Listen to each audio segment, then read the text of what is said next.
আসসালামু আলাইকুম। দেখুন, আমি বরাবরই যেটা বলে আসি, জামাত শিবির এবং স্বাধীনতা বিরোধী যারা আছে, তারা কিন্তু এই যে এসে যারা রাজনীতি করেন, তারা একটি বিশেষ দেশ এবং বিশেষ দেশের গোয়েন্দা সংস্থার আশীর্বাদ পুষ্ট হয়েই রাজনীতিটা করেন। এবং এই গোয়েন্দা সংস্থার পক্ষ হতে এই যে জামাত শিবির যে দলটি আছে, তাদের সদস্যদের প্রশিক্ষণ, আর্থিক যোগান, যাবতীয় লজিস্টিক সাপোর্ট সরবরাহ করা হয়। আপনারা ইতিমধ্যে জেনেছেন ঢাকা ৮ আসনের স্বতন্ত্র প্রার্থী ওসমান হাদি, যিনি কথায় কথায় স্বাধীনতার পক্ষের মানুষের সাওয়া মাওয়া ছিঁড়ে ফেলতে চান, তাকে রাজধানীর বিজয়নগরে রিকশাতে করে যাওয়ার সময় কে বা কারা মোটরসাইকেলে এসে গুলি করে চলে গেছে। বর্তমানে তিনি ঢাকা মেডিকেলে চিকিৎসাধীন আছেন এবং লাইফ সাপোর্টে আছেন। একটি গুলি তার মস্তিষ্কে আটকে আছে। এখন কে তাকে গুলি করলো?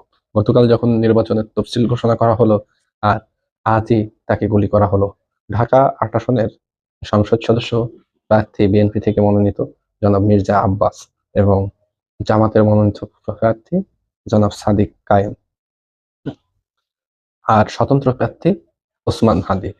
জামাত শিবির যে সংস্থাটি বা যে গোয়েন্দা সংস্থাটির আশীর্বাদ পুষ্ট হয়ে বাংলাদেশের রাজনীতি করে, সেই সংস্থাটি তাদেরকে এমনভাবে তৈরি করে এবং এমনভাবে প্রশিক্ষণের ব্যবস্থা করে থাকে কিছু সদস্যের, নির্বাচিত সদস্য তারা একটি বিশেষ দেশে যে প্রশিক্ষণ গ্রহণ করে আসে এবং তাদের মস্তিষ্ক এবং মস্তককে এমনভাবে ঝালাই করা হয় এবং বায়াস্ট করা হয় যে তারা কথিত ইসলামের দোহাই দিয়ে নিজেদের জীবনটাকেও উৎসর্গ করতে পারে তাদের সংগঠনের জন্য।